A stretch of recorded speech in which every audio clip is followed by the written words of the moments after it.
Well, before we even introduce ourselves, we brought in Holmes, Murphy, and Gravy to talk about our group buying program in health insurance. And so they're gonna speak first, and after that, we'll do an introduction of everyone and go from there.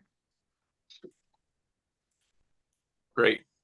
Thank you for starting out with a bang, right? Let's just get into some healthcare over lunch. So we appreciate the opportunity. We've been in front of the PIM group several times, and you may have heard us, but we wanted to give you an update on some of the things that we're doing. And we have a presentation that Jacob's starting out right now, and we're going to really start from a big macro level, you know, and benefits and the workplace, and then we're gonna skinny down to what we're seeing and then what we're doing as a part of this program. So thank you very much. My name is Drew Ingebrecht. I'm with Alpha, and we are an independent broker, but we're partnering with Gravy in this endeavor and putting a great program. We've had some successes, and wanted to just tell you about.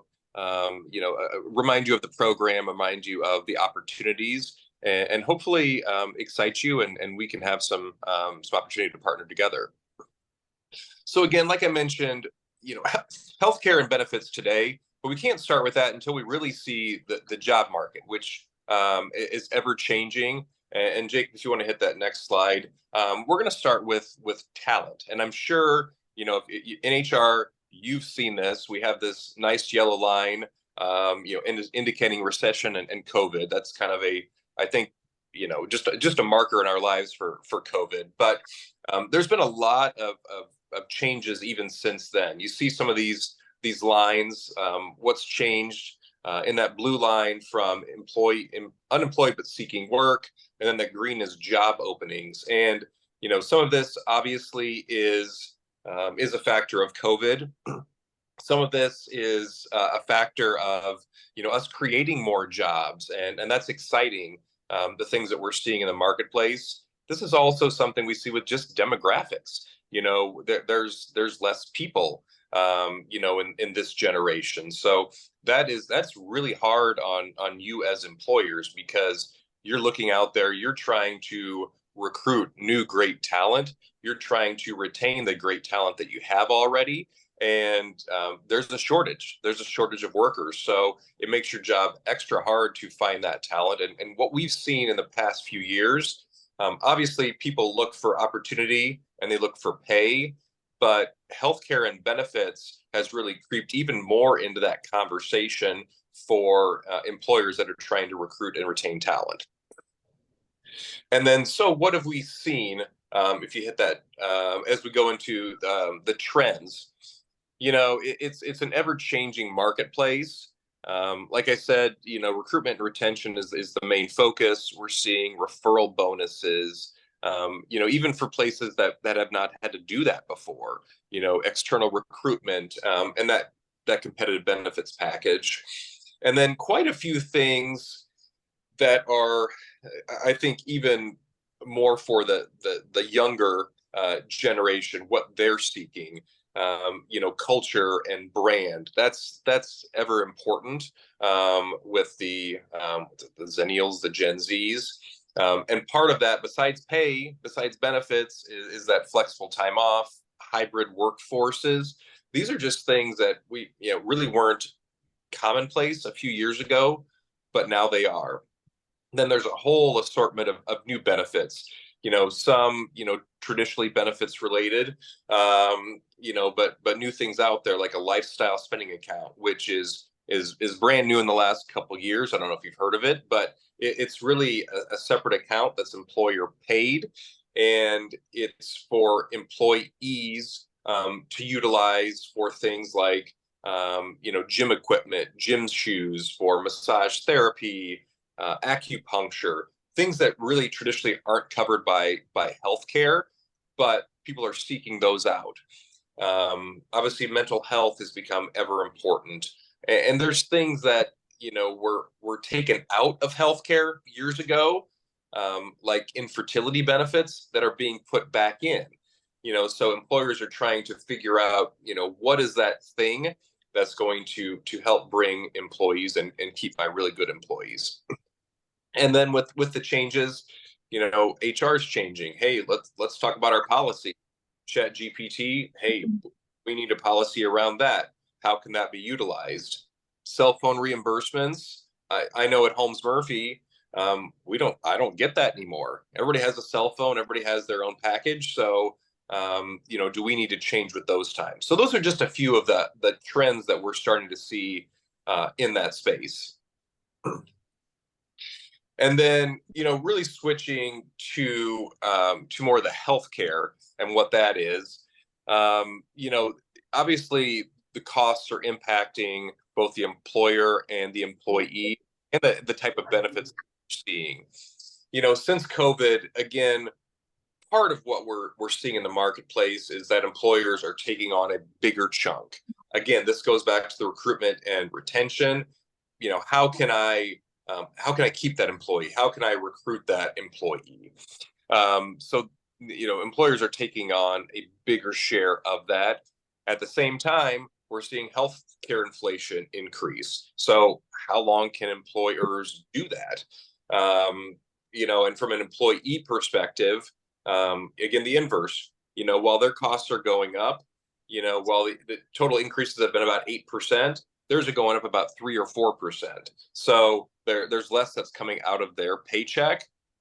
But again, then going down to the out of pocket, what does that mean for benefits? And this is something that really wasn't in the conversation a few years ago. Underinsured. We knew about insured and the uninsured, but we're starting to see underinsured. And we see about 23% of the marketplace is what they consider underinsured. And that means that, people have health care, have health insurance, but they really have really high deductibles, have really high out-of-pocket maximums. And if they have something happen, they can't pay that back. Again, that was part of a function of just the rising costs. It's also a function of the Affordable Care Act, where they put, guidelines for you have to have a plan at least this good. And so a lot of employers have put in those types of plans just to make healthcare more cost effective for the employee. But now it's having this effect. So you have a really hard job, and that's our job to help you with that, to put the right benefits in place, to make sure there's those right splits, and to make sure, again, it helps with recruitment and retention. So that's really on a macro level. That's what we're seeing in healthcare. But what about you? What about, members of the association? We came to the table. We started this about probably 4 or 5 years ago, different iterations, this partnership. And in sitting down with Steve previously and with Kristen and Ben, talked about, okay, why is this a big deal? Why is health insurance a desired benefit? Obviously, cost. That's the main thing. Rising costs. You as employers, you're not necessarily a 1,000 life company. You may have 10, 20, 30 employees, but you're still facing those costs. And at that size as well, there's not as many options. And so bringing another option to the table was paramount as we started this. And it's complicated too. Besides being costly, it's really complicated, which is fun for somebody like me being in that industry and not having the time. And so, we wanted to really find something that helped with those goals. And again, helps you to attract and retain talent. And really the biggest thing that we wanted was equity. We wanted it for a group, in your 5-state region, not necessarily just Minnesota, but something that we could do for all 5 states.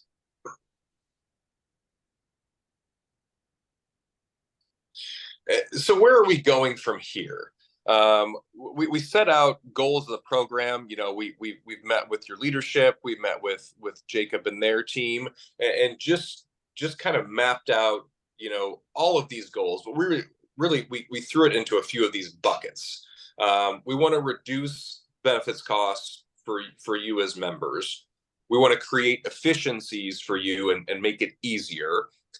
We want to help attract new members, and there's ways that we can create additional revenues, for the association.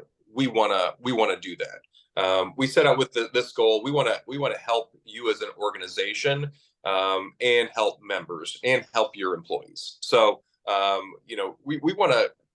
We're creating a program, and I think we're able to hit those. So again, we'd love that opportunity. And I'm going to switch it over to Jacob, and he's going to talk about some of the details of what that looks like. Thanks, Drew. Joan had one question that came through the chat that maybe I'll have you address quick before jumping into some of the other things. She was wondering, how much do employers typically put into a lifestyle spending account? That's a great question. And again, I think the average is probably around $500. And I've seen some organizations start out with 100 or 250. It's really up to you. That's the beauty of these new accounts. Since it's all employer paid, you are also able to really determine what that can be used for. Again, traditionally it is for kind of health and wellness related things that aren't covered by insurance, the workout classes, the equipment. But we have had, organizations that you can use it for things like utilities, for rent. We have one that was exploring it for gas. So it's really something that you are able to do. And usually we partner with a flexible spending vendor. They do those, but it's really up to you. But yeah, the average is around that $500 to $1,000 per year. Perfect. Thank you. Yeah, Drew and I love the engagement. So as you continue to have questions, pop in and we can also address those at the end as well. Thank you all for allowing us to kind of be the introduction to what looks like a fun meeting for you today. Really briefly, what I want to do is provide you a little background on Gravy, who we are, how we're structuring this particular program for you, why we're doing some of these things, some of the successes that we've had with others in this space as well, to give you just a really good grasp as to what does this mean for myself and our employees. And I think as you look at Gravy in this partnership, we're a health insurance company, right? So we're headquartered in Minneapolis. We've been around for close to 12 years now. We really are doing some creative things in the industry. Our founding team has been within healthcare spend for decades. They were part of founding other businesses within this space. One that I'll point out is Definity Health was kind of the first of HRAs and HSAs. And so really our goal as a business is to really focus in on the actual employees, the employers, try to understand what were some of those really true pain points that they're having with their traditional health benefits and how can we address those. So as Drew has already really touched on, I think really the main goal here, like any business, is let's understand how we can really improve retention, recruitment, find additional savings, right? And really that's the goal of this program as well. So I'll start with plan design. So our plan design that you'll being able to offer to your employees is called Comforts, and a little bit of the whys behind this. So in traditional health benefits today, we found there to be a lot of just barriers to entry for your employees. So the confusion over whether a specific service will be covered and how much is that going to cost, the frustration over kind of that nickel and dimed experience where you pay your premium each and every month, but then you're having to pay for every other little experience that you have with your health insurance. Not understanding just health insurance in general. What's a deductible? What is coinsurance? So what we wanted to do here, again, going back and really wanting to address the employees and employers, right, is really create a plan design that provides a lot more value across the board to an entire employee population. So the majority of your expenditure now, so 85, 90% of that expenditure in a traditional health plan is generally going to benefit less than 10% of an employee population. So let's get a more true benefit across the board to all employees and just not those that are heavily utilizing a plan. So very quickly, and in 2 slides here, we'll also have kind of the exact side-by-side plan designs that would be made available to you and your employees. But really what we've done here is we removed deductibles, we removed co-insurance, so really simplified the plan design. And then we removed the copays for all of what we're calling common healthcare services. So really encouraging employees to get that care up front. Encourage them to really get that early access so they're not having some of those things linger. All of a sudden, you are going to the emergency room, you're having to be admitted to the hospital. And that's really where a lot of the spend can happen for both employees and the employers both. And so really what we want to do, of course, is encourage just better health overall. And through this plan design, what we're doing is removing a lot of those barriers to entry.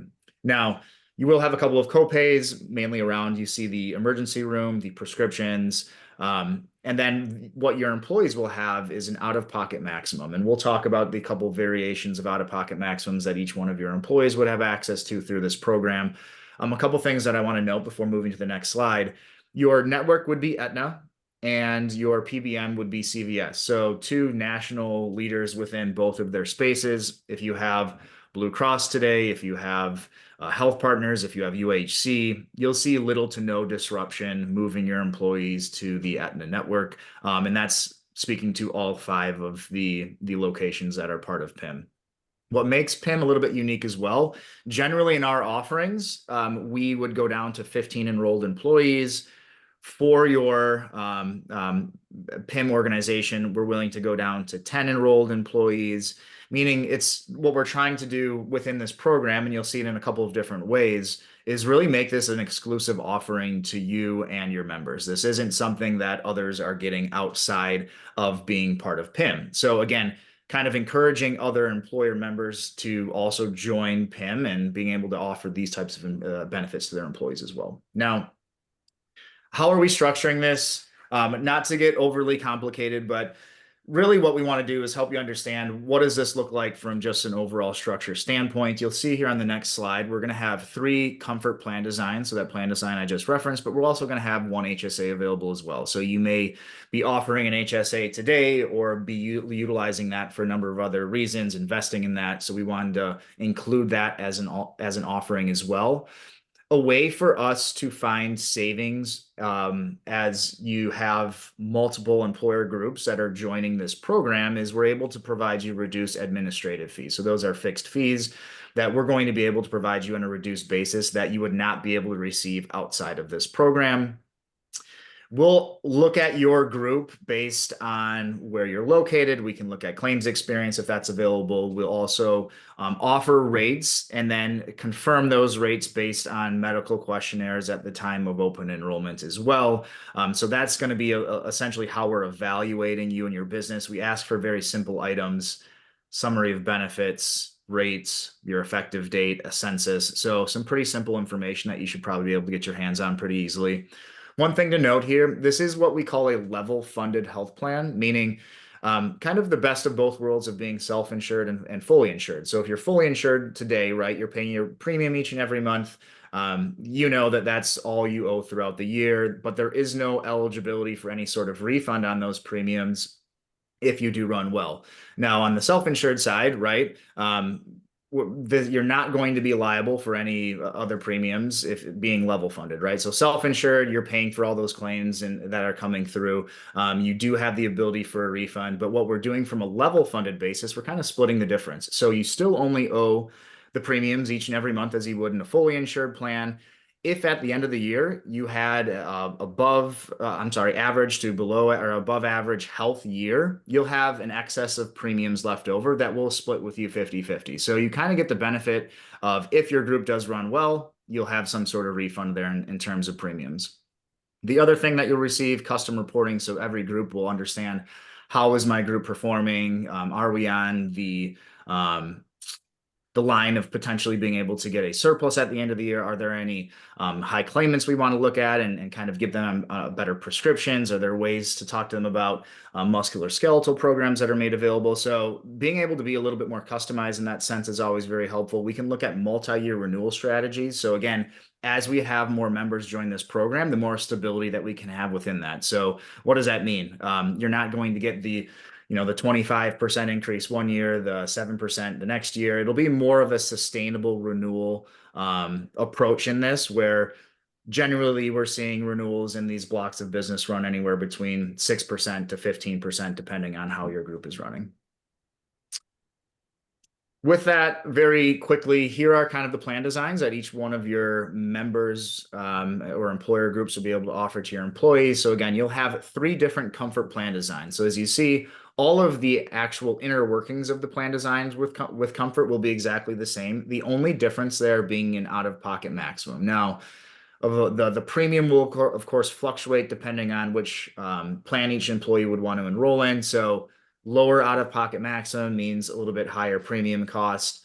Higher out-of-pocket maximum, of course, means a little bit lower premium cost. So give your employees a little bit of choice and flexibility in that as well. And as you can see, we do have an HSA offering as well that'll be available to your employees.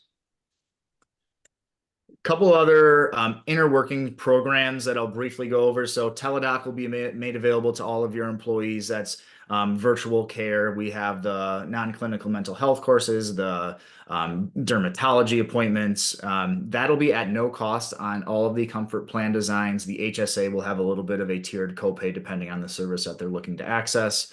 SWORD is a musculoskeletal program. So essentially what that is a virtual physical therapy. So if your employees want to access this, they can activate it via their app or their portal. We send them sensors that they're able to connect to their body to actually then meet with a licensed physical therapist virtually at their own home on their own time, really work to get back to that pain-free lifestyle, right?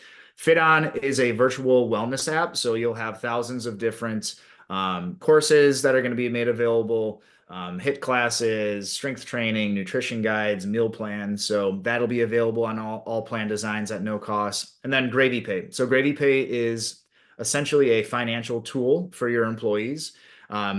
What it allows you to do is make payment back towards any out-of-pocket max expenses. So there's no credit check, there's no interest on these. Each one of the employees can activate this via their portal or their app. They pay for their out-of-pocket max expenses, and then they have 12 months to make payments back to those out-of-pocket max expenses. So for simplicity reasons, if you have a $1,000 expense, employees want to make payment in that in full back to the provider with their Gravy Pay card, they can enter in their ACH information, their debit card, their HSA into that to set up a payment plan that works best for themselves and families. That is also at no cost across all of the plan designs. So just wanted to give you a little bit of an understanding of other programs that are available through Gravy as well. Other kind of proven successful partnerships that we have. So I want you guys to know this isn't kind of our first rodeo, right? You guys aren't the first program that we've structured. We're excited about really getting this off the ground and having a lot of success with you in this. We do have some employer groups that are part of this today. And we're, of course, the reason here is to really grow that. So a couple examples, Amazon delivery services. So we're the lead insurer of all of those employees across the country. So those delivery drivers that are running and throwing packages at your front doors, Gravies, for the most part, will probably be those that are insuring those employees. We're seeing an average savings of 15 to 20% on those groups. That's a program that's been up and running now for 3 to 4 years. So very sustainable, running very well. As you can see, their average renewals are at 8%. We also do this with school districts, right? So really showing you that it's a program that works with a number of different industries. And as you start to grow these programs, just the more and more successful they become. So really, more volume means more success, more sustainability. So a couple other, things we want to mention here as well, just from a retention standpoint. So making you feel a bit more comfortable about transitioning your business to Gravy and this program. 93% of the employers that are within our partnerships are still with Gravy today. So very much a retention tool for you and your business to know that you're not moving your business each and every year. Also, our largest channel partnership, so those Amazon DSPs, they've improved their retention by over 300% within their program. So incredible statistics there. I think what that shows is they're getting very strong benefits at a competitive price, and that's what's really important to their employees. So they're able to really retain and attract those and be the leader within that space with all the other competition that is out there.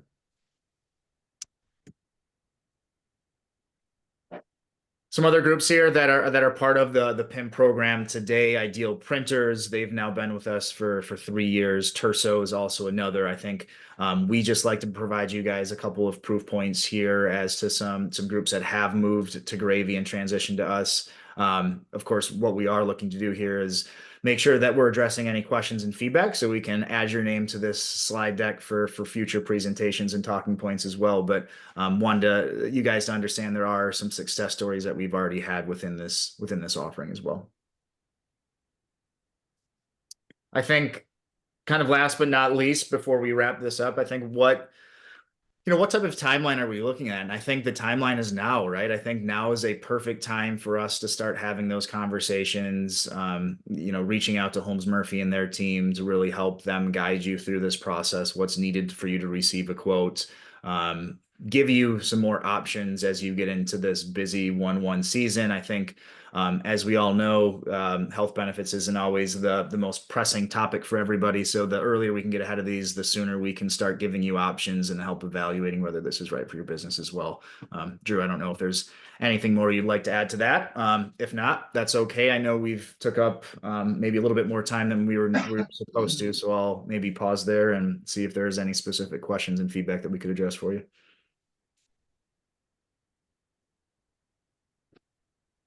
Thank you, Jacob and Drew. Is there any questions before we start introductions with everyone? We are recording this, and so we can send you the contacts of Drew and Jacob, and we will probably have them reach out to you as well. But is there any questions? I thank you both for coming today, Drew and Jacob. I appreciate giving the presentation, and we will send you the recording as well as a list of attendees. And you can reach out to them afterwards to see if there's any help that you can provide. Wonderful. Well, thank you, Kristen. Ben, we appreciate the partnership with PIM, and look forward to chatting with everyone. Thank you so much. Thanks, everyone. Thank you. Thank you. All right. Well, welcome everyone to the first PIM HR Huddle, Printing Industry Midwest.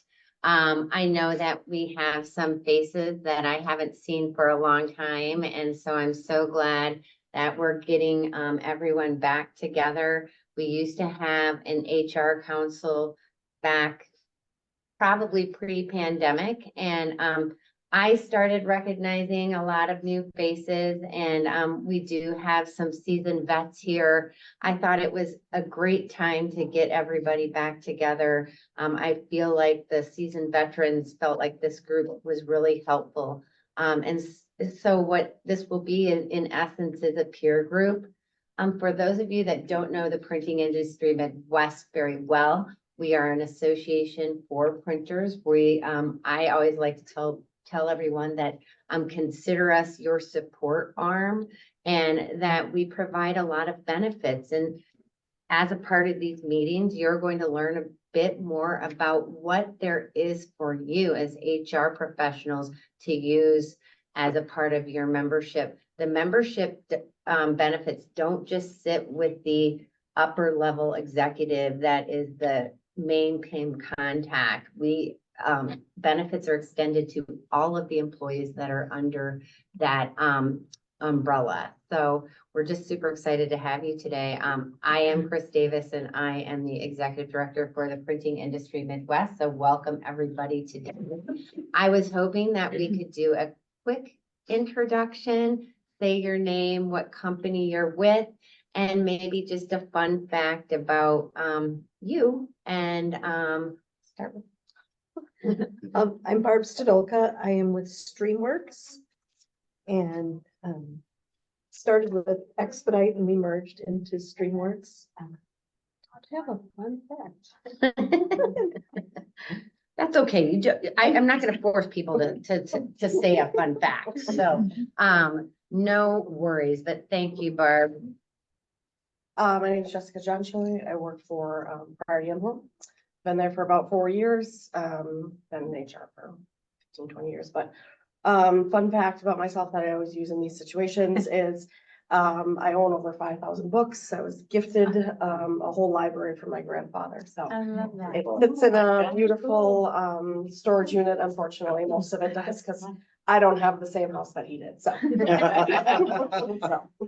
I have about 2,000 I could give you because I'm in a house.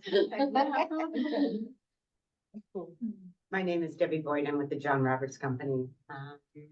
Just really happy that this is starting up again. It's a great resource and it's a good tool for all of us. Angie Jonas, I'm with Quantum Graphics. I've been in HR for about 9-10 years. Every time I try to steer out of it, I get back in. But part of that, I was always like operations manager, so I had the HR responsibilities. Fun fact, I just got back from a big hike on the Appalachian Trail. Awesome. I'm Carrie Jaden and I work for Carlson Print Group or American Spirit. I've been in HR for about 12 years now. I guess my fun fact is I'm brand new to print, so this is all new to me, this side of things. Nice. All right, you come to the perfect place. Yeah. Hi, I'm Jackie Schuweiler. So I also work with Carlson Print Group. I've been with them for over 4 years and been in HR for over, we'll just say over 20 years, I believe. Fun fact, so many years ago, I actually had the opportunity to meet the Rolling Stones. They were staying at a hotel that I worked at, and so I was the server that went up to their suite and interacted. Oh, fun. And I would just say that it was prior to a show they were doing, and they seemed to be pretty well ready for the show. My name's Tom Revnew. I'm with Littler Mendelson. I had my own firm for about 20 plus years before going back to Littler. I was at Littler for about 3.5 years before splitting off. I've been practicing for 30 years. We're a labor and employment firm. And fun fact, well, my wife and I will be empty nesters come August. Our daughter is going to San Diego State, so we'll have a fun place to visit. And we've told her that we're going to be there every month, particularly in the winter. And she's like, "What?" I'm Ben Daly with PIM, Director of Finance. I've been with PIM for just past 9 years. I'm skipping the fun fact. Well, now we can go to the group that is online. Maybe Ben can identify how they'll go. You want to just go straight down? Okay, okay, so I don't know who the 4432 number is, or 402. That Omaha? Oh, yep, that's me, Amber Owens. Hi, Amber. So, yeah, hi. I'm with Wright Printing Company. I've been here about 10 months now, so I'm pretty new to the industry as well. But I've been in HR for about 10 years, just in vastly different industry. So, I can't really think of a fun fact either. I think I'm pretty boring. I must be, so. We're gonna find some fun things for you. Barb, are you there? Barb Lindsay? Yep. Yes. Barb Hello, Lindsay. everyone. It's great to see some familiar faces and meet some new people. I'm excited that this is starting back up as well. I work for Thomson Reuters and support the print function, which is known in the market as Core Publishing Solutions. We used to be West Publishing, if that name rings a bell at all. I've been with or in the HR industry for over 30 years now. Really love what I do. and really love print too. It's a great industry to be a part of, and I love the people that work in the print industry. Quick fun fact, I'm a genealogy geek. So I worked on that during the winter months when there's nothing else to do. And I've traced some of my ancestors back to the 1600s. Wow, that's super awesome. I love that. Thank you, Barbara. Thanks. Next, it looks like I have an A. Bergman. Hi, my name is Angela Bergman. I'm with ProPrint. I'm their VP of accounting and their VP of HR. As for how long I've been doing HR, accounting and HR have a lot of parts that overlap. I've been doing accounting for 44 years. The HR portion of it, I'm getting more in since I've been with ProPrint, which has been 4 years. Fun fact, I was sitting at the camper with my mom and stepdad. They went to bed and I saw a fire up on the hill and I decided to go for a walk, and it happened to be Willie Nelson and his crew. So I sat on the picnic table and got to listen to them jam until about 3:30, 4 o'clock in the morning. Oh my goodness, that is so crazy. Thank you, Angela. Next, it looks like I have Brittany Parrish. Brittany? Maybe she stepped away. So I'll go to Holly next. I'm Holly Blades. I work for Wallace Carlson Printing. I've been with Wallace Carlson 8 years. I actually was in retail for 28 years as an operations manager and then transitioned to working here. So I have 8 years of printing background. So it's been a fun journey, learned a lot. I don't know. I'm not sure that I have any fun facts. Well, Holly, we'll let you think about that, but it was super nice to meet you Nice to meet you. virtually. And we'll go with Heather. Good afternoon. My name is Heather Halbrook, and I'm with Dorn and Ward Printing. I've been there. I'll celebrate 13 years here at the end of summer, and I've been in HR for 17 years or so. My fun facts cannot compete with the Rolling Stones or Willie Nelson. So I need to work on meeting some much cooler celebrities. So I guess the only fun fact that would be music related is when I was much, much younger, very long time ago, I used to be able to play 4 different musical instruments, but now probably just down to about 1. So. Super awesome. You could be your own band. Okay, so nice to meet you. I think we're gonna be with Joan next from Ideal. Hi, everybody. Good to be meeting again. I am Joan Seward Cardona with Ideal Printers. I am Vice President of Accounting and HR. And I also have a sales role here at Ideal. We've been members of PIM since as long as I can remember, and we've gained a lot of benefit and take advantage of all the resources there. Fun fact, fun to me, just come back from a trip to Italy. We lived out my mom's dream of doing a family vacation. So my sister and our spouses, who all work here, and my parents went for 10 days. So it was a little quiet around Ideal for the last couple weeks.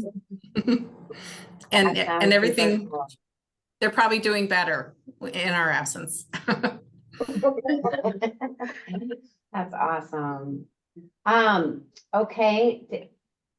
I don't think Carrie McGill introduced herself. Carrie there? Yep. Carrie? Yes. Yes. Sorry, I'm trying to get my video going. For some reason, it's not going. My name is Carrie McGill. I'm with PD In-Store, Process Displays, what we're also known by. We're both a print company and a fixture company, so we do both sides for store fixtures. And been in HR, been here 12 years and HR probably over 20 some. And I can't think of any fun facts. I can't compare to the rest of the group, so. Excellent. Well, I think we're down, we have Kevin. I'm Kevin Katzner. I work with Range Printing, and I'm operations analyst and been doing different roles in HR for probably 10 years. And fun fact for me is my wife and I just entered that grandparent phase here this past year, which is a pretty special deal. Congratulations. That sounds fun. Is Marina there? Hi, yeah, I'm Marina Kuksenko. I'm with R.R. Donnelly. I've been with R.R. Donnelly since 2022, whatever April is. And then I've been in HR for probably about 7 years now. And I guess my fun fact is that I'm a wedding florist on the side, and I work with a lot of the florists in the Twin Cities. So I freelance and do some of my own stuff on the weekends. That's super awesome. Very cool. Is Heather there? I think that's the only one we had left. Oh, it's Brittany. Oh, Brittany. I'm sorry. Brittany. Brittany. Okay.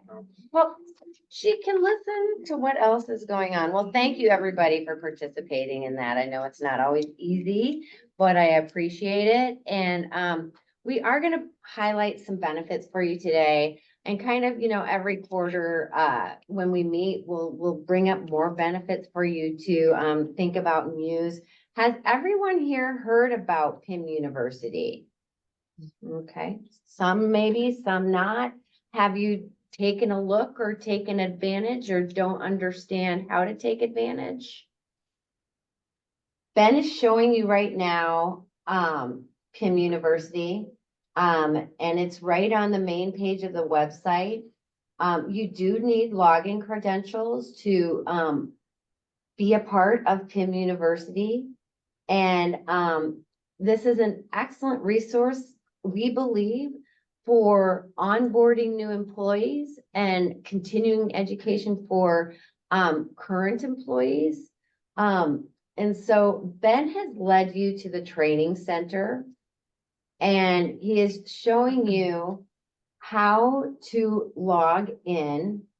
And if you notice when you scroll down, there's all sorts of different packages that we've made available to you. But if you go into the all videos package, PIM University, it shows you everything that we have in that library.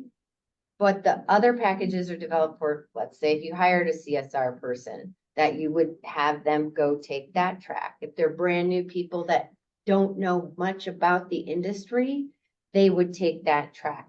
Some of the classes, of course, are in every single track. So we also have the ability at a small cost to make your own package. So if you wanted to, you could direct all of your employees to the priority envelope package. And you could pick and choose the classes that you would want in that package. There is a component where after watching it's all video-based learning. And after you watch the video, there is a testing component that you have to pass. And you also, the person that takes the test will get a certificate of completion after completing. How you can track, there are several ways to track, and I think I'll have Ben talk a little bit about that, but because I think I forgot my train of thought here for a second, but Yeah, can That's you? okay, yeah. Yeah, go ahead. Happens to me all the time. So tracking, so whenever someone watches a video, and I'll just click on one quick here. So it brings them to the video here, and once they're done watching it, you can click on the assessment, which is down here. And then you would go through and just answer all the questions. There's gonna be 10 questions and you have to get a passing score. And once you're done with that, it emails you a certificate of completion. So one way to track it is, as HR people, you could just have your employees send that certificate to you and you could track it yourself. Otherwise, I can send, quarterly reports to you that would have all your employees listed and list the courses that they have passed to. I would do that quarterly, but it's also available upon request if you want it in the meantime. So that's kind of the two ways to track progress for your employees. How you get your employees access to it beyond yourself is, the best way is to send Ben a list of all the employees that you would want to have access with and all you would need to provide is their first, last name and their email address. If it's a long list of employees, it might take Ben a little longer to get them all set up in the system. But it's as easy as that to use this platform. It's free for everyone to use at your company. Like we said, it is password protected. And so if a person were to leave the company, you could reach out and tell us, and then we would make it so they couldn't have access to it anymore. I know I just went to a conference and we met with the people that put this platform together. They are working on an option where it will be translated into Spanish for them. So I just learned about that yesterday. They just sent us the information, so we're gonna have to deep dive into that a bit. But they said that there might be some kind of missing or like words that might not be the same, but they said it's looked pretty slick so far. So is that a voiceover or is it a subtitle? I think it's a subtitle. Okay. Maybe it's a subtitle. But anyway, does anyone have any questions about PIM University? I'm just curious if anybody has used it in a formal sort of onboarding or development process yet. There's some board members, their companies. A couple, yeah, like, so I know for a fact that Daily Printing has been Okay. using it, and I've even, because some of those employers are also in the Young Professionals group, have come and told me that it's really been helpful for them. I'd say anybody that's new to sales, put them through the program. Anyone that's entry level, put them through it. Anyone that we've even had seasoned people say that it's helpful for them because they didn't know some information. We are adding to the content as much as they are providing for us, and they are always looking for so if there's stuff missing, email us and we'll say, hey, we have members that are looking for this. What are your thoughts on it? Could you put something like that together? And they said yes. So if I know we would have to go into deeper discussions. I think we've talked about with the platform, let's say we make your own package. I do believe that you can drop some of their training into there, right? Yeah, we've talked about that a bit. There was some companies that were interested in having their own content included, and I think there are ways that we could do that. We just haven't gotten too into it yet. Yeah. Is there a way to link it to our current LMS? That's the other question, Yeah. it all the time. We have struggled with that, right? Or, Yeah, I mean, Imagine was trying to do that, I know, and they talked directly to the developers, and I don't think it really got to where they wanted it to. But different LMSs might work differently. If you're interested in that, we could. connect you we with can them. connect. Yeah. We struggle with our manufacturing population and emails. Yes. Yeah.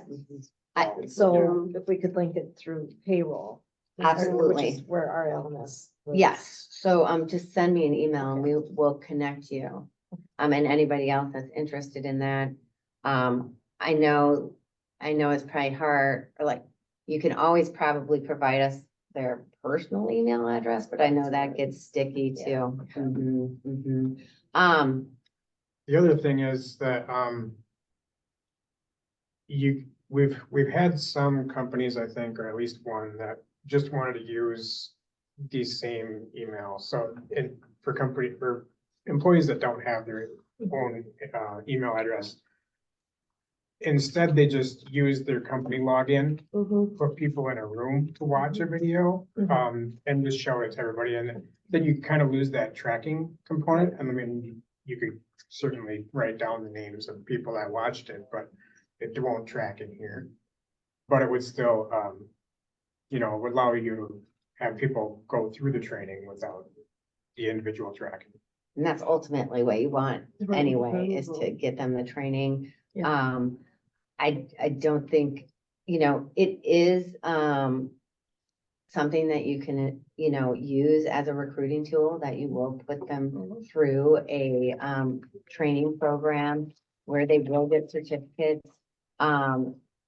But it's also just, from an employer standpoint, I know you're just working on trying to get them ways up to speed to the print industry and the jargon just in general. Also, just if you are looking into the possibility of hiring interns, or, looking to bring people in from high school for some sort of job shadowing.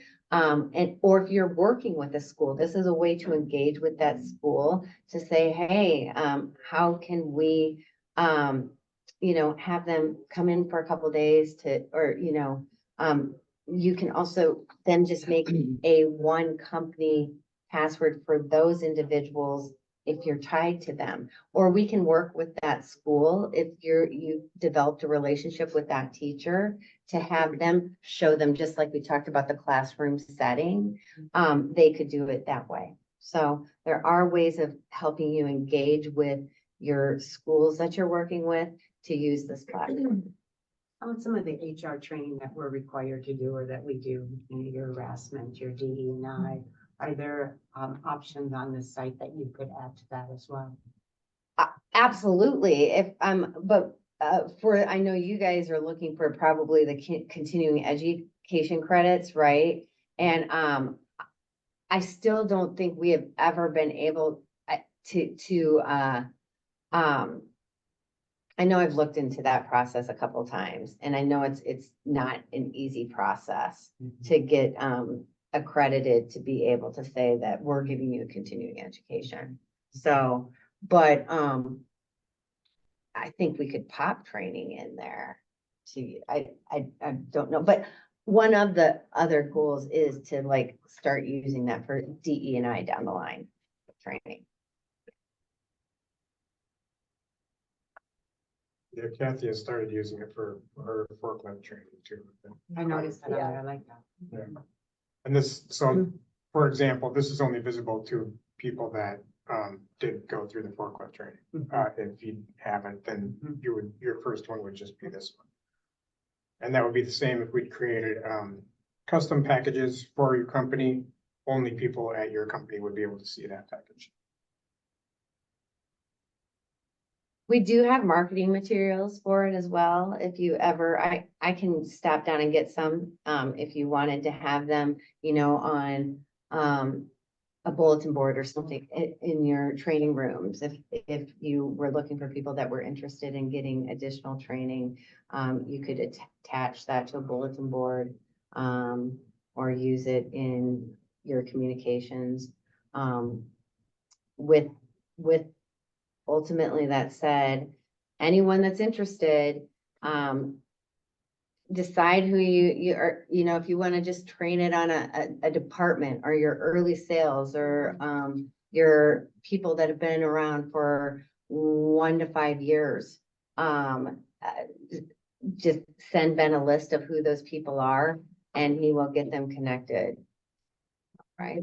I have a quick funny story about it because before it used to just be the long list of all of the Yeah. trainings, and I had one of my generals who worked with me, one of her quarterly goals was to create the tracks. We were gonna start using it, and literally she had watched all the videos and created those tracks, and then I think it was 2 weeks later, you guys came out with the communication that they were all track-based. I'm like, well, there you go.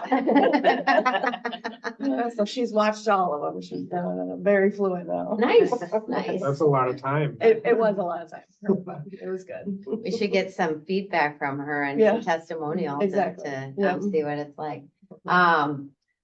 Any other questions on PIM University?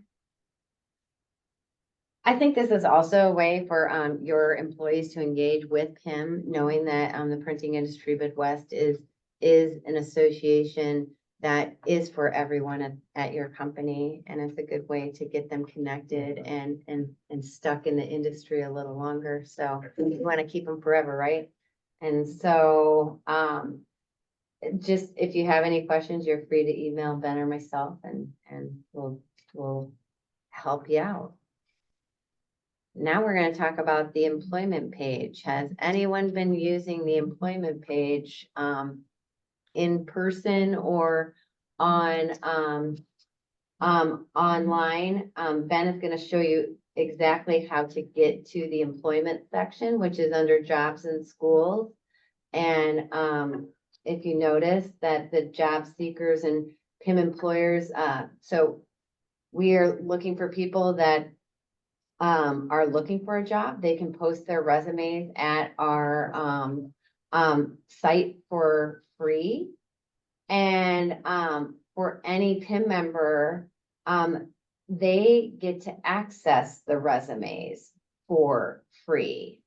So Ben is showing you how to access resumes. Right now, if you notice, I guess we have 7 in the bindery and finishing. So Ben would click on that and then he'd hit a search.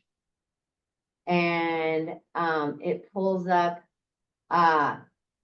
this is the positions available. It's not the resumes. We'll show you that first, I guess. So I'll review for the employers to review the resumes, it would, same thing. We have, I guess, 8 resumes on file right now. So you hit a search, and then any one of those that you would like to grab, you can just add them to your cart and then check out. And if Ben were to add one to the cart and check out, it would then you put your information in there. You don't have to log in to do this. You can just do it. But you can also log in onto the platform. But once you complete it, it's submitted, and then we get a notification that someone is asking for those resumes. And Kathy Malinowski, she works in the field. She's our assistant safety director, and she will send those resumes. It's not automatic. It might take anywhere from a couple hours to maybe a day if she's working somewhere. But that's how you get access to the resumes. They're free for PIM members. You can't have access to them if you're not a member of the association. Now, you can also post your jobs at our website, and that's what Ben had chosen first. And this is a free service for all PIM members as well. We just want to make sure that you know how to use it, have access to it, and if you have any questions about the employment platform. And we encourage you to use it. When the job seekers post or when you guys post the resumes, is there something that you could put on there when it was posted or when it came on? Because I find that I might be looking and a couple months later, I say, oh, bindery, and it's the same ones that were. Yeah, and she doesn't take them off unless I think she reaches out to them a couple times a year to ask if they want to be removed. But Ben is writing that down to see if Kathy could See, when it possibly was add that. posted, if it was posted in July of 2024, it's like, it's a new posting. That's a good suggestion. It saves time on me and it Yeah. saves time on you guys of downloading them and sending them over. Perfect. Any other questions? Okay. All right, so those are two of the services that we wanted to talk about today. I know Tom is next, and I think we're gonna have him give what's new in labor law employment, an update. Thank you, Tom. Oh, okay. So if you've watched me playing with my computer, I was trying to get the PowerPoint in a PowerPoint format, but Ben had it on a PDF, so we can just use it this way. And I'm gonna look at my screen while I'm talking. So one thing I forgot to mention, I am a board member for PIM, so I've sat through the presentation that Ben just gave on PIM University, and my impression is, boy, that pays for your membership fee in and of itself. It's such a phenomenal product. It really is.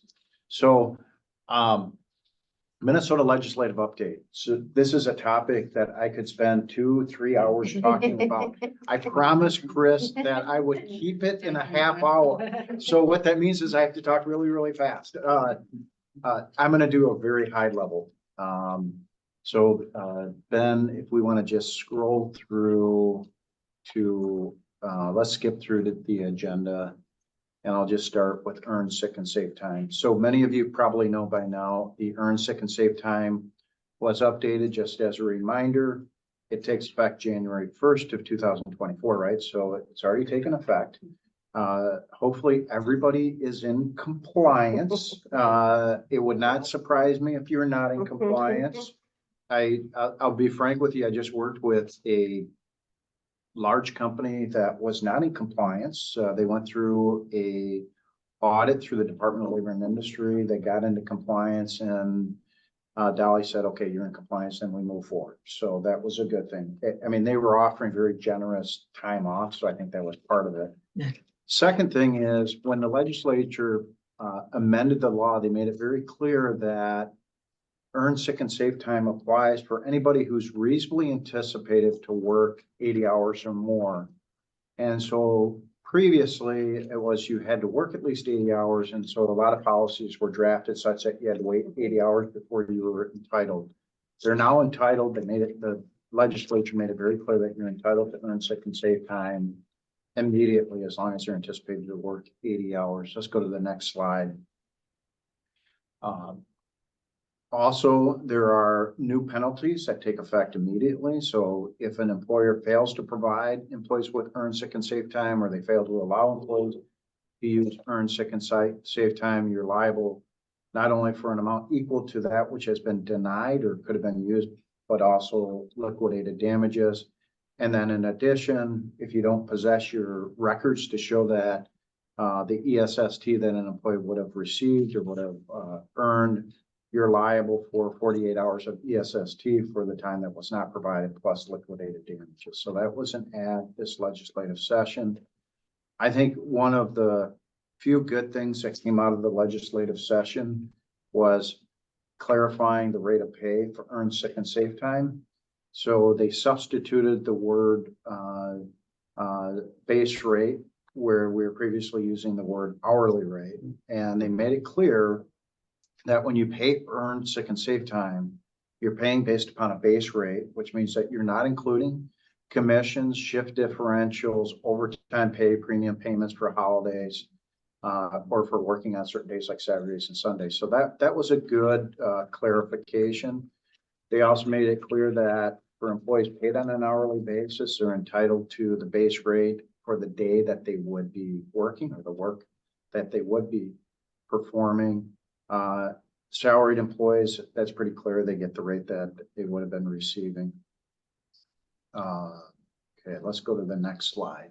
We should probably add for those online, this is just Minnesota, right? Yeah, my discussion is just Minnesota, so I apologize for those of you in other states. Let's go to the next. Okay, new additions. For some reason, the legislature believed that earned sick and safe time includes bereavement. So I don't think it's a big issue, but I have already heard some employers that provide bereavement leave. Now they're thinking about, we're just going to get rid of bereavement and it's all going to be funneled into earned sick and safe time. Additionally, the amendments made it very clear that employees can take earned sick and safe time in 15-minute increments, which will be an administrative headache. I would suggest that if you have provisions in your policy now that say you must take an hour, often an hour increment or what have you, that you clarify it or you just remove that provision. There's no need to say how much time they're going to take it off at, right? Most employees, they're going to take time off in probably 4-hour increments, half-day increments, or full-day increments anyway. So no need to tell them you can take it in 15-minute requirements or 15-minute increments. There's been a lot of ambiguities with regard to earned sick and safe time. So the legislature gave the Department of Labor and Industry the ability to issue rules that further clarify how earned sick and safe time will be applied. And then there's always been this issue with regard to putting earned sick and safe time on the employee's pay stubs. Some folks have been able to comply with that obligation, others haven't. I know that there's always this issue out there. Well, we offer PTO and the law says we have to put the earned sick and safe time on their pay stubs. And we've never gotten a clear answer from that as far as what you do. My suggestion is, I think putting PTO down is probably going to be sufficient, right?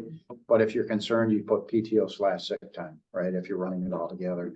But in essence, the legislature said, look, if you can't put it on your payroll stub, then you can make it available electronically as long as you make a computer available for employees to view their earned sick and safe time information, at work during working time. And here is, if we go to the next slide, here is a provision that is going to create a lot of headaches for HR professionals and attorneys. And I'm going to read this to you because it's kind of hard to follow, but it says all paid time off or other paid leave made available to an employee by an employer in excess of the minimum amount required under earned sick and safe time for absences due to personal injury and illness, but not including short-term and long-term disability, other salary continuation benefits must meet or exceed the minimum standards and requirements for the use of sick and safe time. So you read that and you're like, what is the legislature trying to say? And there is some guidance on the Department of Labor and Industry website, but even that guidance is not very clear with regard to what they're intending. But as I read it, all paid time off it essentially means that if you provide paid time off that you're using for earned sick and safe time, you have to allow individuals to use any amount in excess of the earned sick and safe time if they have a personal injury or illness. So if they have an injury or illness, that they can give you that notice as soon as possible or within 7 days and use that as earned sick and safe time. Other attorneys are opining that if you go over, if your PTO provides more benefit than what earned sick and safe time requires, then you have to allow them to use PTO for all ESST reasons, no matter what.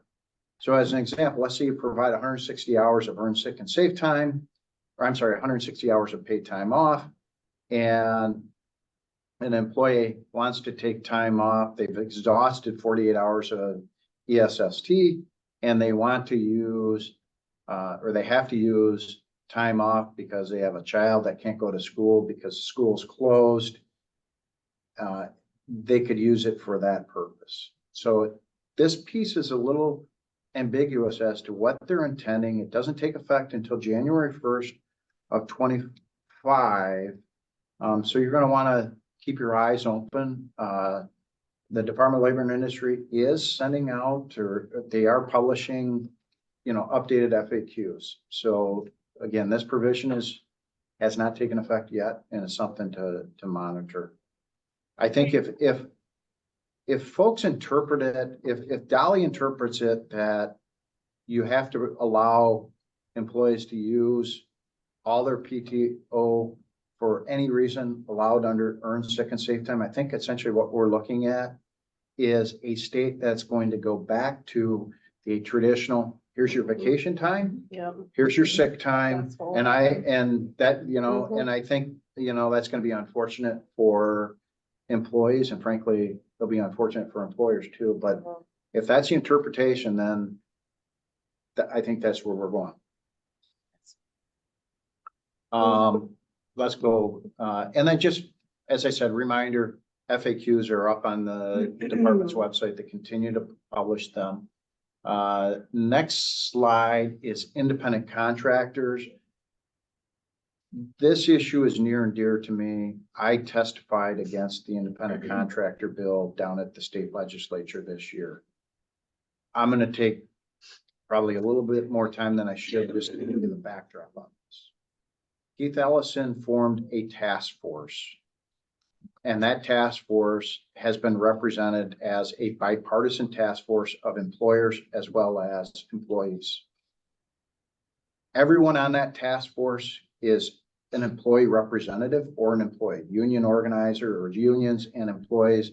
They had one representative from the Minneapolis Chamber of Commerce, and that was the only business representative.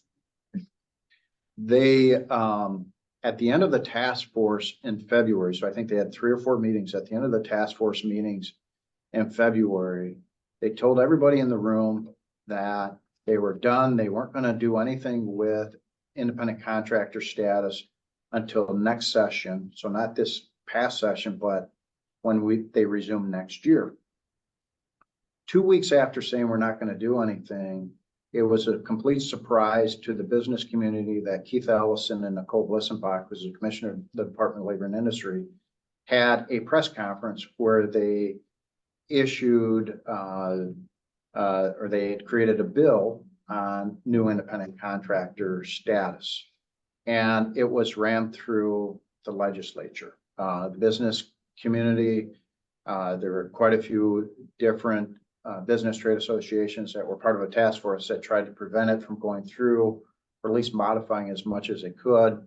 And they did what they could. But this was kind of one of those unexpected things that happened in the legislative process. So here are some things to keep in mind. So this is for all industries, and this is effective immediately. You can suffer a penalty of up to $10,000 for any of the violations listed on this slide. So if you fail to classify or you represent or treat an individual as an independent contractor when they should be an employee, you're subject to a $10,000 fine. You fail to report or disclose an employee to any local, state, or federal government when required, again, that's a $10,000 violation per violation, right? So let's think about this from the perspective of, let's say you have 10 independent contractors that are working for you. They're in the same position, and the state says, well, they should have been treated as employees, not independent contractors. You're looking at a $100,000 fine, up to a $100,000 fine. If you require somebody to sign an independent contractor agreement, when they're in fact an employee, you're subject to a fine. And then, of course, they added language that not only is the company liable, but an owner, partner, principal, member, or agent who knowingly and repeatedly engages in the activity can be subject to individual liability. Okay, so pretty scary stuff. And I should tell you that this law also made it clear that individuals now have a private cause of action against employers. So if somebody thinks that they have been misclassified as an independent contractor when they are in fact an employee, they can bring a cause of action against you. And let's go to the next slide. There we go. And so, damages that they can seek, they're compensatory damages, which would include, they'd be entitled to minimum wage, overtime, shift differential, vacation pay, sick pay, any forms of PTO, health insurance, life insurance, disability, retirement. So it's a pretty big issue, right? And then if you misclassify somebody under either the workers' comp or the unemployment comp tests, you're subject to a $10,000 penalty. And then if you don't cooperate in the Department of Labor's investigation, you're subject to a $1,000 penalty per day. Now, you're going to love this. Successorship liability. So to the extent that you work for a business that is always buying companies, you're going to want to take a look at whether employees or individuals have been misclassified, because successorship liability will follow you. And if you meet 3 of the 7 criteria listed on this slide, you'll be held responsible. And I mean, you can look at it, and meeting the 7 factors is pretty easy, right? You perform the same work within Minnesota. You use one or more of the same phone or fax numbers. You use the same email websites. You employ the substantial and the same individuals. You use substantially the same facilities or equipment, or list or advertise substantially the same projects. So, I mean, it's very clear that successorship liability will follow from a misclassification standpoint. And then just real quick, I won't cover this in detail, but all industries except for construction, they focus on 5 factors. And the most important factor to determine whether somebody is an employee versus an independent contractor is the right to control the means and the method of performing the work. And so it really comes down to what degree of control one party has to exert over the other. Here's why I find this law problematic. For workers' compensation alone, there are 34 different tests, depending on the industry that you're in, to determine whether somebody is an employee versus a independent contractor. And so the legislature threw this, bill out, didn't give it a lot of thought. And as I said, I'm very passionate about this. The last time this law was looked at was in 2009. And in 2009, it truly was a bipartisan group of employers and employee representatives to help address what has now been commonly referred to as wage theft, which is really misclassification issues. Covered that really fast. The ban on captive audience speeches. How many of you are aware of the ban on captive audience speeches? Okay. So in a nutshell, I'm involved in a lawsuit in federal court challenging this law. I think it is blatantly unconstitutional. I think it violates employers' freedom of speech rights. It violates or is preempted by federal law. But in essence, this law, which took effect in August of last year, prevents you from requiring an employee to attend or participate in an employer-sponsored meeting where you discuss either a religious or a political matter. Now, that may sound like, well, that's not a big deal. We shouldn't be talking about religion and we shouldn't be talking about politics at work, right? But if we go to the next slide, political matters and religious matters are very broadly defined. And they're defined such as you can't have a mandatory meeting where you're going to talk about regulations. And we all know that there are specific regulations that impact this industry that are problematic. And you can't require your employees to listen to, sit through those meetings. And you can't require them to sit through a meeting that you're going to talk about what it means to belong to a union and what have you. So again, I'm covering this fairly quickly, but what happened in the last legislative session is, if we go to the next slide, essentially, the state legislature, knowing that there was a lawsuit pending, issued an amendment to the law which directs the Commissioner of the Department of Labor and Industry to prepare for an educational poster for you to post at your job site. So essentially what it's saying is you're required to post a notice. This is a notice that you're required to post. And here's what I would liken this to. And yeah, I'll move on, just in the interest of time. Drug testing.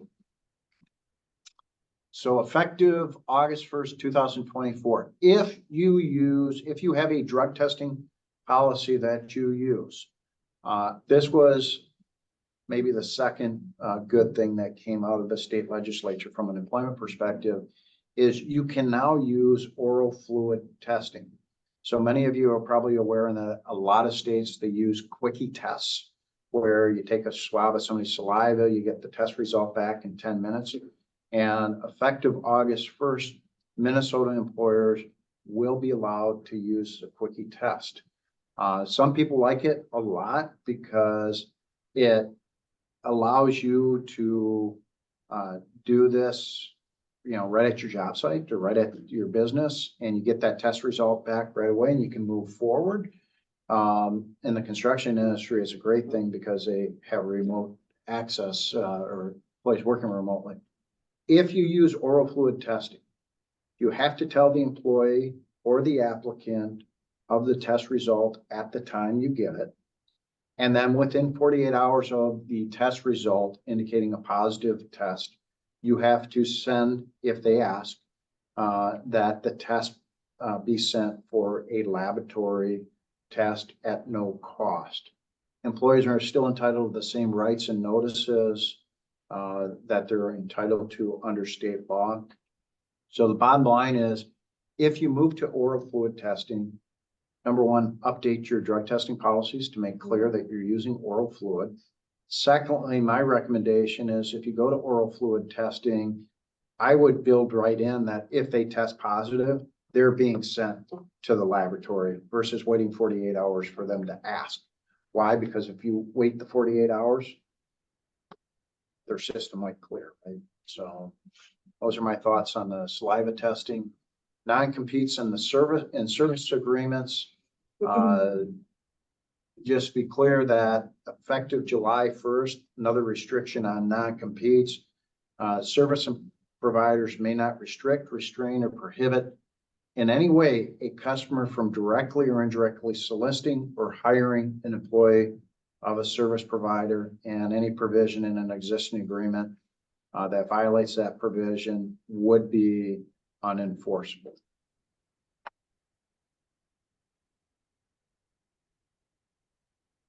Job postings effective January 1st. So now we're going to have more pay transparency in Minnesota. So employers with 30 or more employees must disclose as of January 1st in each posting for each job opening, the starting salary range. So both the minimum and maximum salary or hourly range, and two, a general description of all benefits and compensation provided, including health or retirement benefits. So you're not going to be able to say competitive benefits offered. You're going to actually have to list what they have. And then keep in mind that posting is defined very broadly. It could be an internal posting, could be an external posting on Indeed or what have you. It could be through a third party. Would that include our job board? Yes. Yeah. Yep. Okay. Noted. Next slide, I'll cover paid family medical leave real quick. You know, this takes effect January 1st, 26, applies to all employers and all employees if they've had 90 days of employment. As you know, the funding is going to be at least funded half by the employer, half by employees. They've already, this last legislative session, as you probably know, they increased the tax rate. I think they said it was 0.74 and now it's going to be 0.89, something like that. But so this is first slide on paid family medical leave is more just a broad overview of where we've been from a law. And then if we go to the next slide, just keep in mind your first wage report will be due October 31st. Starting in late 2025, you're going to have to start notifying employees about the program. The state will provide language for that notification. And then starting in January of 26, you'll be required to submit any premium payments. And then there were amendments. I think we'll see amendments even next session. I won't cover these in detail, but if you go to the next slide, they updated and clarified definitions within the paid family medical leave. And they also clarified the minimum increments of leave. So an individual has to take at least one calendar day for paid family medical leave. And then they made it clear that an authorized representative can also ask for the paid FMLA. It doesn't have to be the individual in question, provided the authorized representative is at least 18 years old and designated to be that person's legal representative. And then the last piece I'll talk about on the paid family medical leave, I'm not sure anybody in this audience it will apply, but for employers with 30 or fewer employees, you may be able to get a grant from the state to get a discount on your premium payments for paid family medical leave. So if anybody falls in that realm, keep your eyes open for that grant.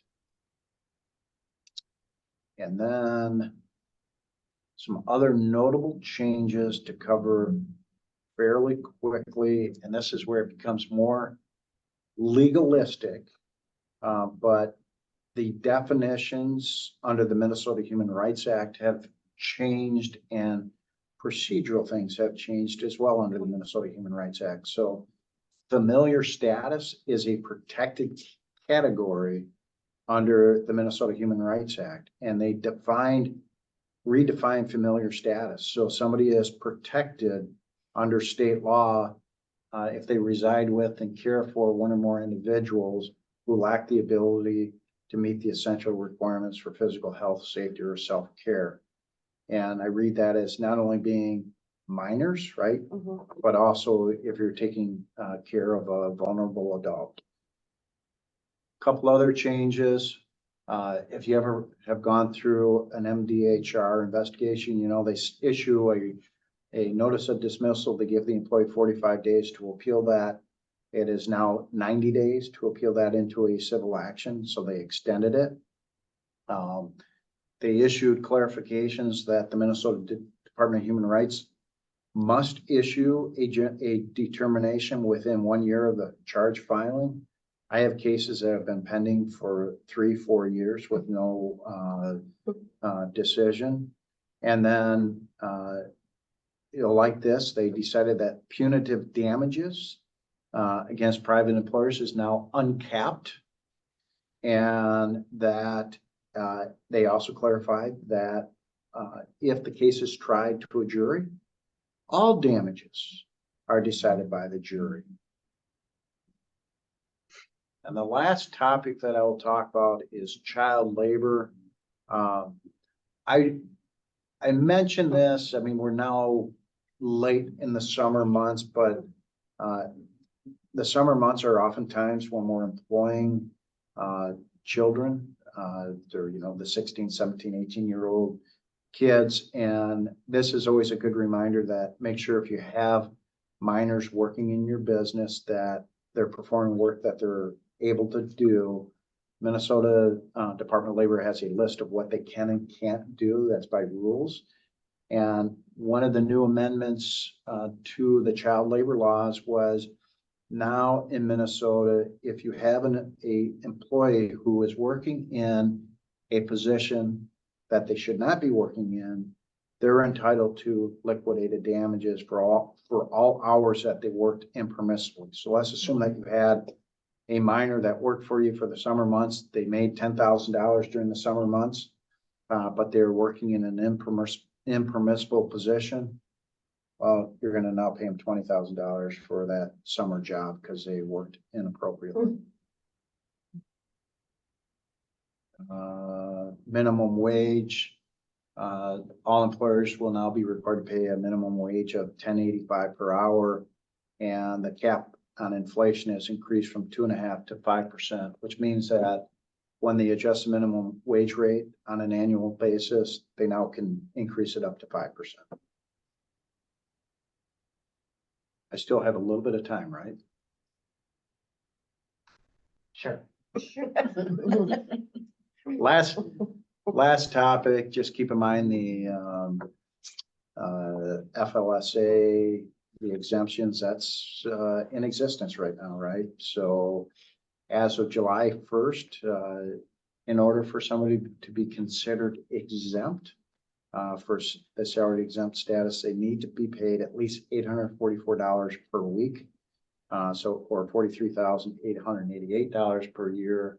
So there's a bump from 35,568 to 43,000 as of July 1st. And then there's a significant jump as of January 1st, where it jumps to $1,128 per week. And then of course, for the highly compensated executives, if they fall under that exemption, the amount increases to $132,964 per year. And then January 1st to $151,164. There's still ongoing litigation. Maybe we'll get a result from some of the ongoing litigation prior to January 1st, but obviously the July 1st took effect and you should be in compliance with that. That is the last comment that I have. I think I stayed pretty close within my 30 minutes, Chris. Nice job, lots to cover there for sure, and maybe you'll have some new answers the next time we meet on some of the things that are left up in the air. Thank you. Does anybody have any questions of Tom? He will be, I'm gonna send out a spreadsheet. I think I already did. So we all kind of have contacts together. And so if you'll have Tom's email address if you ever have questions of him.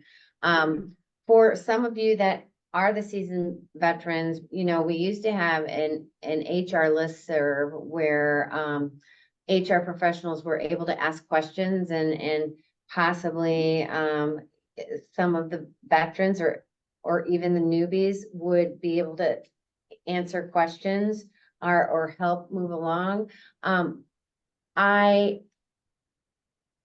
They weren't very active at the end, and this is when we did it with all of the other print associations.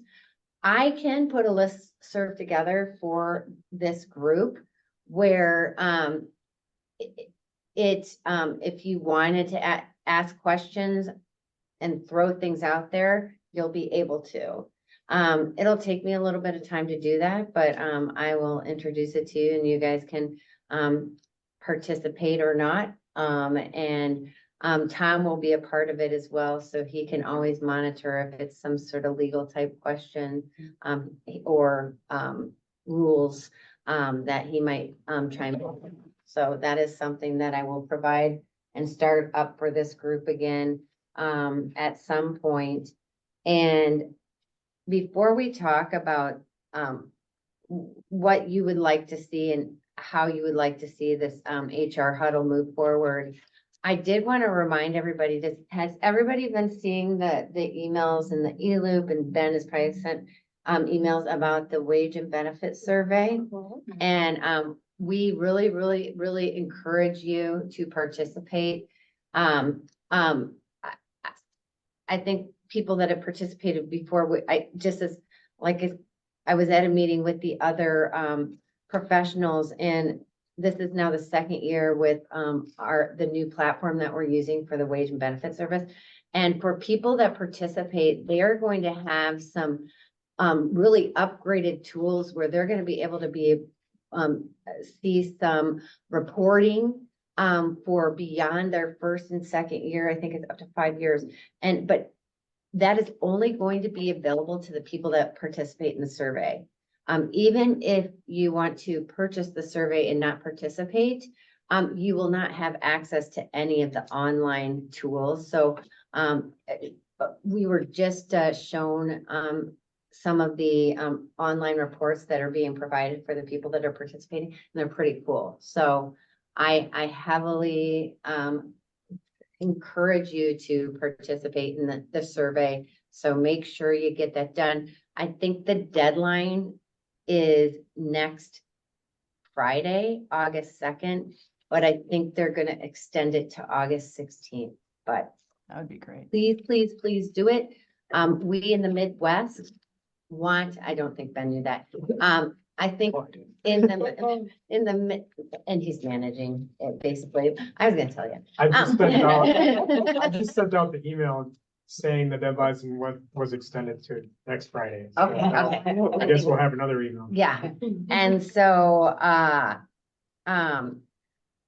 we love it when, we're like one of the higher percentage people participating in the survey. So, please do that. All right. So I do have a quick question ahead. for Tom, if I could. Go ahead. Hey, Tom, with the independent contract situation, if we use a temp agency, those rules don't apply, correct? Like, we have a temp agency that we often bring back the same people, but we're not employing them. But we're using it through the temp agency.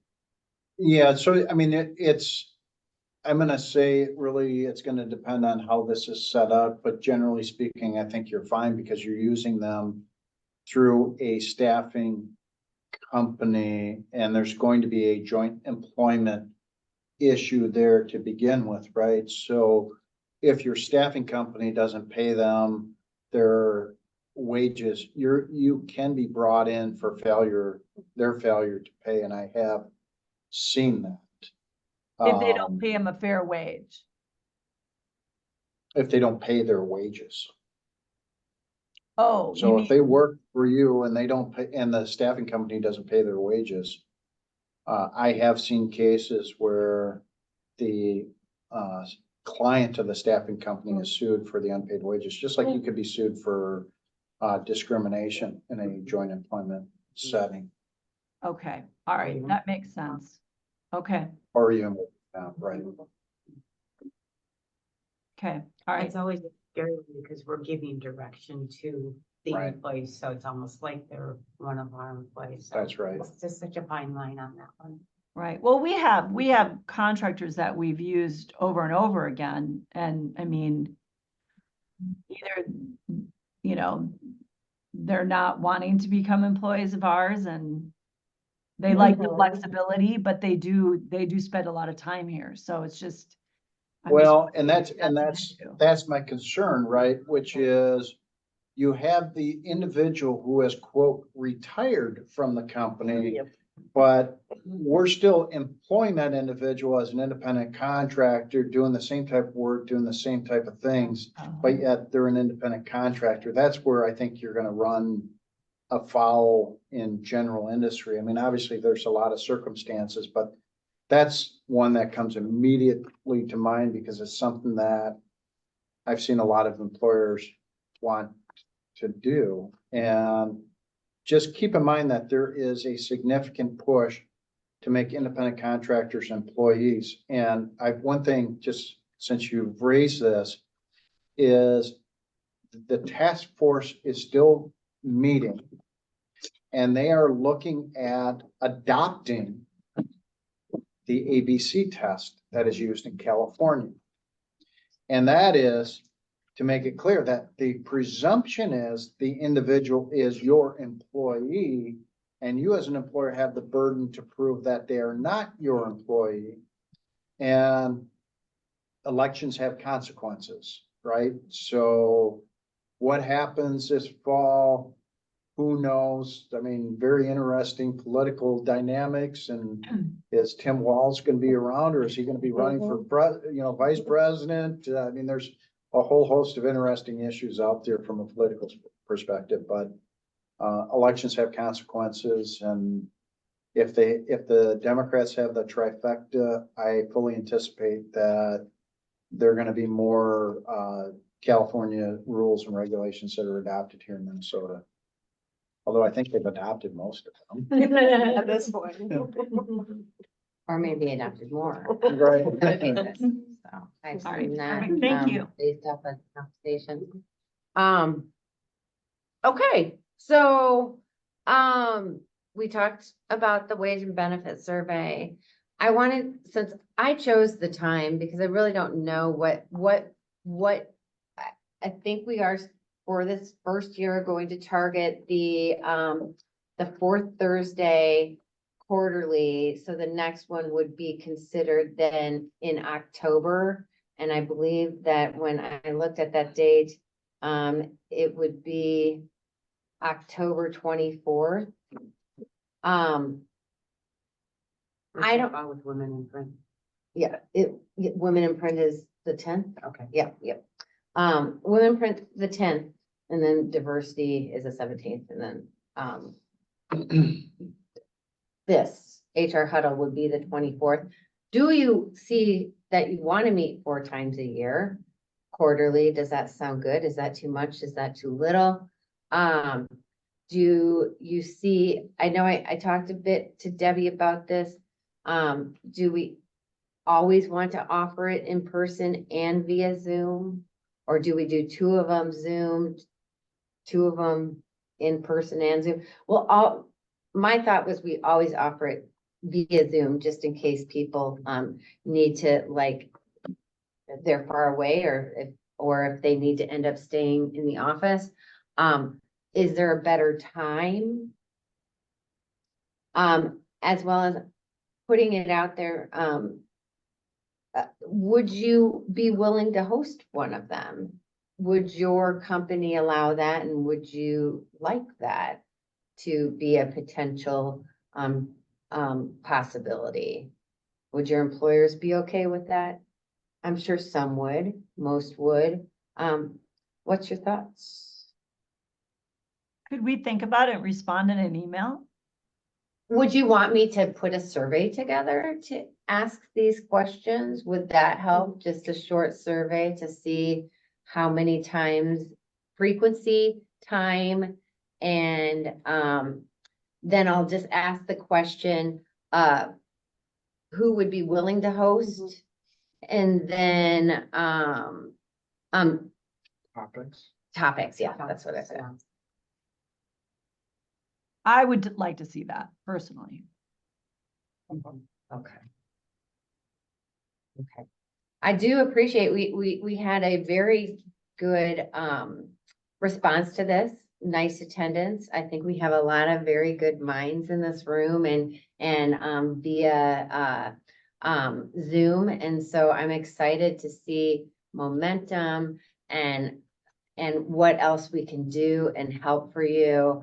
I know Tom has agreed to be a part of the meetings, and so you will have access to him. And we just really want to make sure that you are embracing taking advantage of the benefits of PIM. So we'll always be sharing more benefits with you to take back to your organizations. I will make a plea for thinking about your organizations.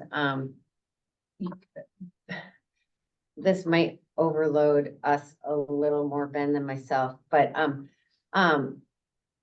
maybe at some point, and maybe we'll wait next session, but I'd really like to get in, this is our opportunity to clean up your list that you have, that we have in our database. And so we can get the correct contact information in there, because we want to know who you're, like, who do you think in sales should be getting our emails? Who in HR, who in customer service? And you guys are the best ones to think about that and know that. So, after I do the survey, or maybe when we do the survey, we could send some, It'll take a while. it'll take a To while. put them together, but, I don't know, we could do printed lists too at the next meeting, or, Oh, we could do that. We could do that. Okay, that's a good idea. I'll think about it. Let's mash on that, but I think the best way to get more engagement from everyone, and this is including making sure that your companies are participating in the STAR Awards, and making sure your companies know that we have a diversity, equity, and inclusion accreditation program. We have a great green printer program. There's a lot of services that we provide that I think a lot of people don't know about. And those are all things that your customers might be asking, are you doing it? We are helping you do that stuff. So I want to make sure that you know that's all available to you. I know that I have Carlson Print Group in the room, and at Quantum, I don't know if you have a box, but I think John Roberts, we have awards, our old awards downstairs from the Star Awards. So maybe you guys can follow us downstairs, and we'll hand you your stuff. So just to save some time. But anyway, yeah, so we're just going to continue to talk about the different programs that are available to your companies. We're so glad that you came today. I don't know if there's any other questions. If anybody else wants to talk or say anything.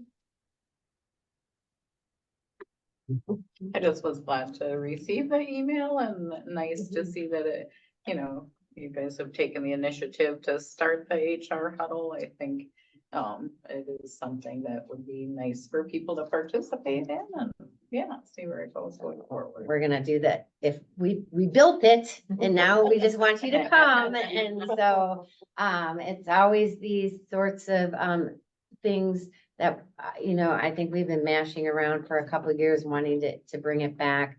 Financial execs they thrived during COVID, but we know the HR group was just a little different than the financial executives. I know some of you participate in both, but I know that sometimes you like the more personal touch and meeting in person and talking to people. So I'll get that survey together. We'll send you out a recap along with the recording. We'll give you contact information of Tom and Jacob and Drew.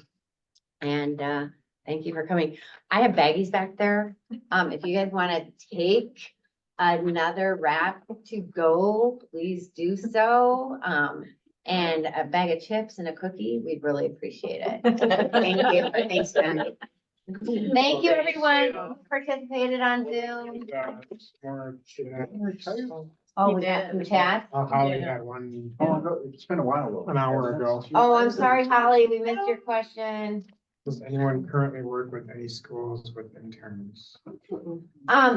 Holly, I know John Roberts does. For sure. What sort of questions did you have about? No, I was just curious if anybody was working with anything. I mean, I actually wanted to get you when we were at the Star Wars and just talk about it a little bit. I mean, as we all know, we're all aging out of this industry. And I was just wondering how many companies are participating in some sort of working with, VOTEC schools or high schools. Is that what John Roberts is doing? Are they bringing in high school, or do you have any idea? We work with a company called Crystal Ray. It's a high school program. We have 2 interns there. They stay with us for approximately 4 years. They're with us 1 day a week during the school year, and learning front office duties, responsibilities. We also have a partnership with Stout University, and we have interns on an ongoing basis with that school as well. And then Coon Rapids High School. So is the Stout though, are they all front end? Not Are all, no. Are they production people too? Some production, but more on the quality side and not necessarily running a press. Okay, well, I mean, I'm wondering for the production portion of it. I just thought as an organization, it would be really cool if we could come up with something that would be beneficial to everyone to kind of, you know, put something together. So it's interesting to hear that somebody is doing something. But I'm not. Unfortunately, there's not a lot of schools out there or colleges or tech schools that we can tap into. It's either on the professional side or it is on, you know, the high school side where they're not necessarily allowed to be in the production side. It's tough right now. I will tell you that UW Stout is actually putting a certificate program together that will be geared more towards production. And so I believe that is rolling out starting this fall. So I can get you in connection with them. Yeah, I'd love to chat with them.